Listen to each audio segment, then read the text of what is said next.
Chopping Block did a video on ham radio earlier today, and I figured that I would talk about my EDC gear and EDC in general. So, first of all, EDC is everyday carry. This is something that you would have with you every day.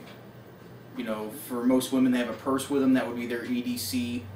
Guys, I guess you could say guys carry Merces. I have some examples of those. This is what I'm currently using. This is a Condor compact assault pack. This is basically a clone of a Condor, I believe, Falcon 2. But $100 less than it's a copy of the Maxpedition Falcon 2. I don't know why I said the other one. Works fine, it's 40 bucks, gets the job done. There are many EDC options available out there. This is just one of them. There's a few reasons why I carry this bag, but we'll get to this bag later and what's inside the bag. But generally in your EDC bag you would have things that you would use daily, or things that you would use to get home from work if you got stranded, or just get home in general from the store or wherever else you may be. One example here, I'll show you some more, because these bags, a lot of people don't like carrying tactical looking bags because it makes you stand out as an EDC bag, and I'll admit this one does, but again, a couple of reasons why I carry that. I'll get to that whenever I start breaking it down. Another option is a standard looking backpack. This is a Kelty. I picked this up for that reason, that I didn't want a bag that stood out and looked tactical like my current bag does. This just looks like a standard hiking bag. You would see these in airports all over the world. Nobody thinks twice about it, but it's still in neutral colors, gray and brown. It doesn't look like a tactical pack. There's not mollywebbing all over it. This bag worked great. I carried this for about a year, but because of my job, if I carry a backpack in uniform, it has to be one tactical color. I was able to get away with this for a pretty good while, actually. You can actually, in uniform, you can just carry it by the grab handle, but I hated doing that. If I'm going to carry a backpack, I want to wear it on my back. One of the reasons why I switched to that one. I normally got away with this. Sometimes I would get talked to about, you know, having an improper bag on. Anyway, great bag. Kelty makes excellent equipment. It's not as heavy duty as military gear. The Cador is not as thick, but that's fine. That saves you weight. You don't have to have a million Cador bag for it to be a good bag. Another example of a good bag. Here's another one. This is just a cheapo sling bag from Walmart. I carried this for about 6 months just to see if I would like it, and overall it was okay. I just didn't particularly care for the one strap thing, and whenever you were doing a lot of moving around, this bag would have a tendency to move around some.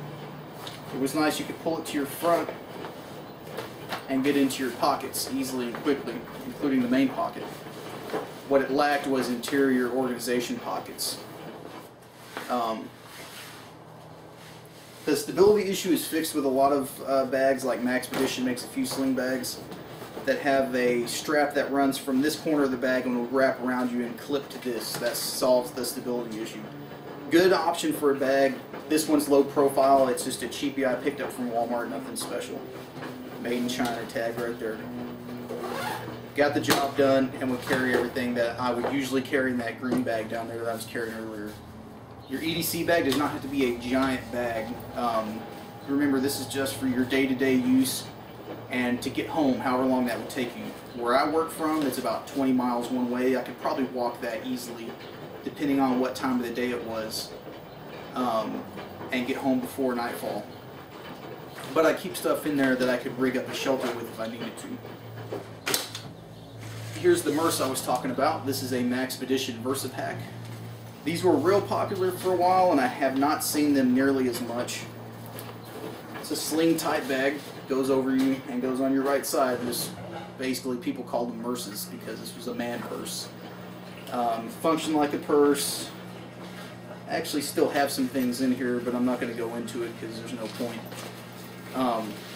I stopped using this because, again, this thing screams, you know, prepper or gun guy or something like that. it was a little too out there in your face, and I couldn't carry it in uniform either because it specifies you're supposed to use a backpack, not a sling pack or a tactical purse. Things that probably you shouldn't use as your EDC bag. Things like this. This is your bag that you would use if you were never coming home, or what some people refer to as an inch pack, or I'm never coming home inch. You can pack a lot of gear in here. You can pack so much gear in here that you can easily overload yourself. This is way too impractical to carry on a daily basis, so I would just not do it. I've got this one loaded down right now with all my usual camping gear because I've been meaning to get out and do some conditional hikes just in the local area, you know, 3 to 6 miles at a time, trying to get back in shape. Military surplus packs like the USMC's assault pack, those are good packs. Again, very tactical, MOLLE, all that stuff. The other disadvantage, which I just got this here just for a point.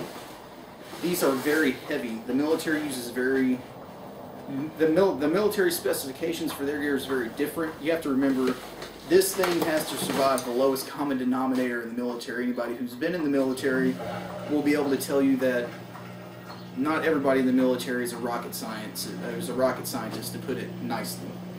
So this pack has to be able to survive a PFC, a lance corporal, a private, corporals and sergeants, whoever else, abusing it. So it's built very heavy. This pack is completely empty right now. I stuck it on the old fish scale, which I use to weigh my rifles and whatnot. 10 pounds empty. So already you're starting with a 10-pound bag. I didn't look up the Kelty big pack weight empty. It's full right now, and I weighed it. It was a 30-pound pack with all the stuff I have in it. It needs some more in it, but I'm working my weight up. So you're already working at a disadvantage in weight. This thing weighs a ton empty. 10 pounds is a lot. That's you know, half of a 20 millimeter ammo can, one of the big square ones. Those things weigh 20 pounds each empty. So that limits you. Physically, you can only carry so much weight. I know people are like, oh, I pumped all this crap. Yeah, blah, blah, blah. It doesn't matter. You'll get worn out pretty fast. So I'll go back to my bag now. So this is what, I'm just going to go through what I have in my bag. Everybody's bag is going to be different based on their situation, circumstances, where they work, what they do, what they can have in their bag, which you'll see in a minute. This bag, I basically set it up to have the stuff I would need every day, and if I needed to leave work, up to 24 hours to get home. Past that, I guess I would run out of stuff to use. Who knows? Alright, so exterior of the bag first. I have a 10 power monocular. Very simple unit from Carson. Forgot where I ordered it. It wasn't very pricey. Being able to identify situations from afar without showing yourself can be very useful. And it's nice to be able to, you know, you see something in a distance, you want to get a closer look at it, it's nice to be able to do that. My ham radio, which right now is a Wouxun KG-UV8D. I usually run a Baofeng on here. I'm trying the UV8D for a while. I don't think I'm going to keep it on here because it is a very battery-hungry radio. It's got the stock Wouxun antenna on it. It's actually a fairly good performing stock antenna, so I just left it. And attached to it is a waterproof hand mic, well, water resistant. Again, this one's from Baofeng Tech. I forget what IP rating it is. I guess it wouldn't be that hard to look up if you're interested. It's fairly bit beefier than their normal $12 microphones that you find. This was, I think, $22, not bad, and it is water resistant. The reason I'm going back to the Baofeng probably is because of battery usage. This thing eats batteries pretty quickly on standby. The Baofeng, not quite. The Baofeng will run for much longer. So that's probably going to come off and only be used for certain situations, such as using it as a crossband repeater at campsites or whatever else.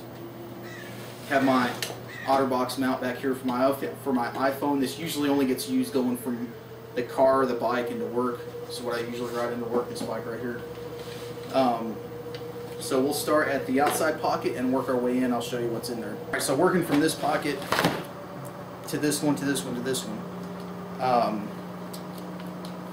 This first pocket has two glow sticks, one green, one red. Let's set to the side so I can fit the gear on there. Pin.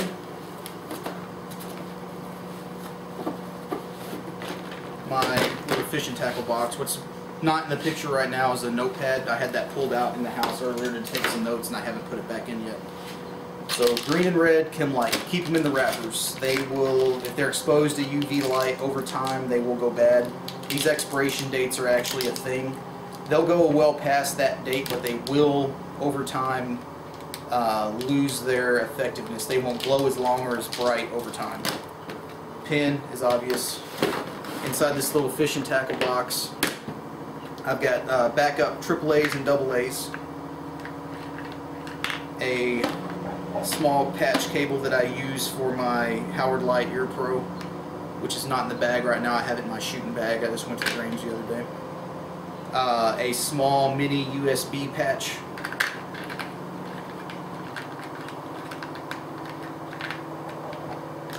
A Gerber multi-tool plier.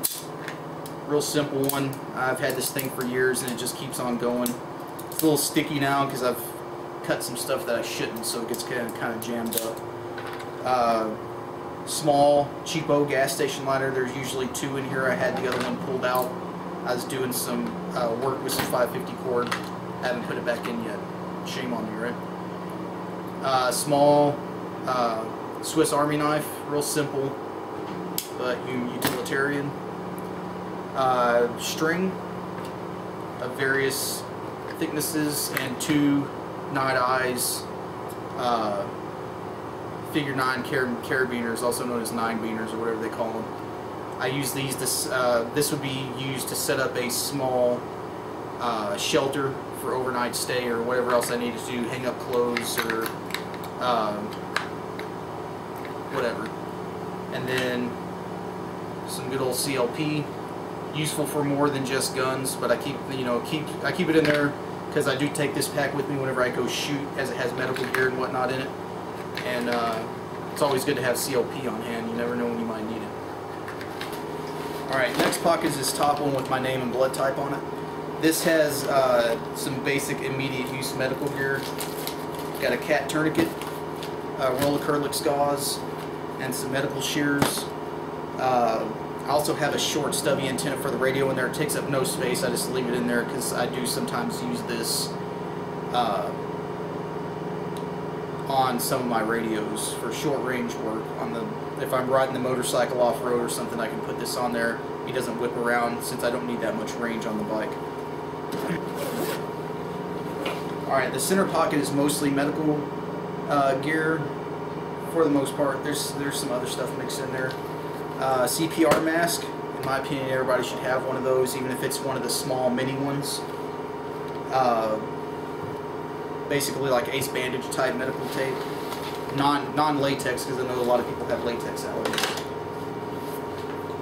SAM splint, again another useful thing to have, and also what this is here for, that'll help get the SAM splint on there and hold it. A life straw. A lot of people don't like these because they're like, well, what are you going to use it in? You know, you can think about how many Gatorade bottles you see laying on the side of the road. You can easily store questionable water inside that Gatorade bottle and then stick this in there and drink straight out of the Gatorade bottle using the straw. They're useful, they're compact. My usual water filter is a Catadine Hiker. It's in that big bag right now. That's usually what I throw on the bike or in the Jeep. It's not something that I carry with me every day because it's kind of big and bulky. This is much smaller and much lighter. Custom molded earplugs. Backup lenses for my my Oakley glasses. They have swappable frame or swappable lenses. The dark ones are in there now. These are clear.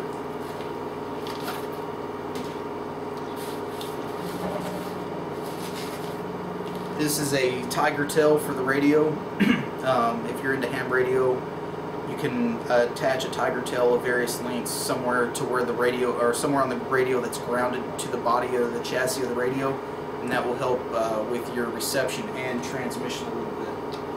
I use a lot of these containers around. It uses up, you lose some space interior in the pocket, but it helps with organization a lot. So this is your basic medical gear in here. I do have a backup battery to charge my cell phone. A fire starter, always a good thing to have. Backup for the matches. That whole 2 is 1, or sorry, that backup for the lighters. The whole 2 is 1 and 1 is nothing. Water purification tablets.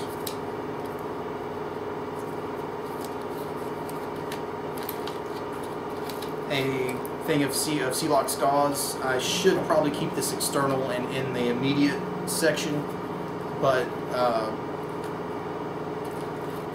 usually you can get bleeding to stop with Kerlix or the tourniquet. This is a backup, obviously. A space blanket, you can use this to create shelter. Even if you can't create shelter, you can wrap yourself up in this thing. These things are dirt cheap. $11 on Amazon will get you a bag of 10 of these, and they're fairly large. A small roll of Kerlix, miscellaneous medicines. Comes in handy just day-to-day life, having Tylenol or Dayquil or the like, or anything like that in there. Anti-diarrheal stuff like that is good to have in here. Good old-fashioned Band-Aids. I like to pick up your standard Hello Kitty or Finding Nemo or Finding Dory Band-Aids whenever I go and pick up Band-Aids. It's always fun to watch Marines running around work with cartoon Band-Aids on them. Some Afterbite, real simple stuff. It is mostly ammonia, but this will help with pain relief for any kind of insect bites or stings, assuming you're not allergic to it. Burn gel, again, just some other miscellaneous hydrocortisone cream and whatnot. Always good to have that stuff on hand. You never know when you might need it. And again, the EDC bag is not just for emergencies, it's for everyday life. Alright, now we'll move into the main pocket. I'll just fold this thing all the way open. So, I have another chem light in here. This one's orange. I keep red and green in there for a yes or no type of signal. Orange is just a random one I have in here. Headlamp. Should always have one of these on hand. I also, in my pants pocket every day, I carry a simple AA powered, just simple admin light. This can also be used in an emergency as your gun light if you need to. Personally, I keep a weapon mounted light on my Glock 17.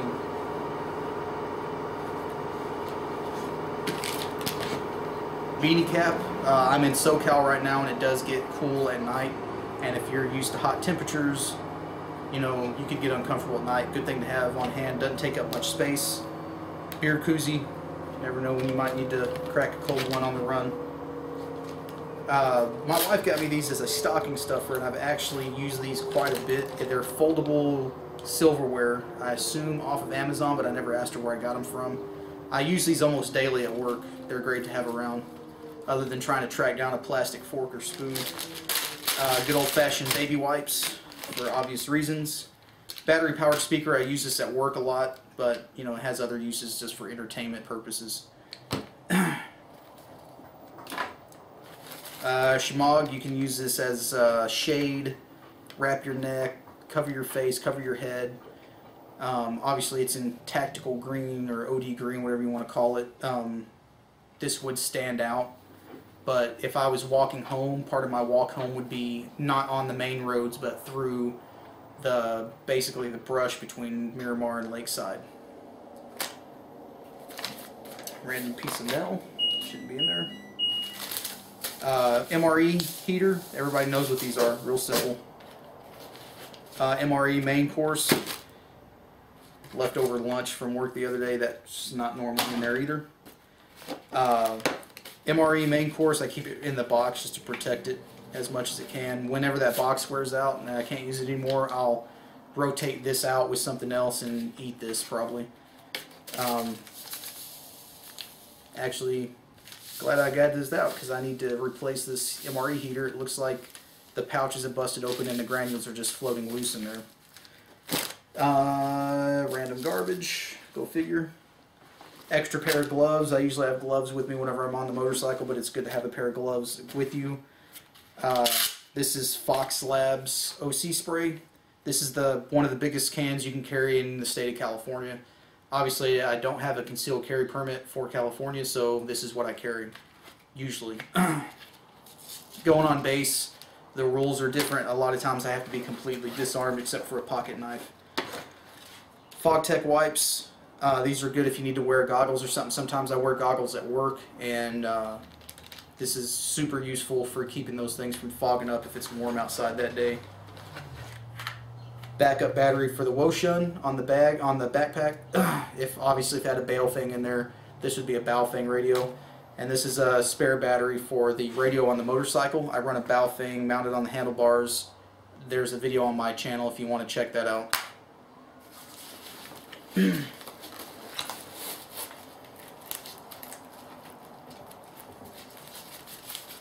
Here we have a small roll-up J-pole tagged with my name and call sign. With VHF, UHF radio, antenna height, and antenna quality is your friend. This allows me to get the antenna a good 10 plus feet in the air over my head, which can greatly extend your range. It can be that difference between not being able to make a contact and making a contact. These are pretty cheap. This was off eBay from a man named Ed Fong. So this is the Ed Fong roll-up J-pole. On the motorcycle, I actually carry a N9 TAX roll-up Slim Jim, very similar to this antenna. Rolls up just like this. Similar connectors, 10 feet long, or you can get it 10 to 12 feet in the air easily.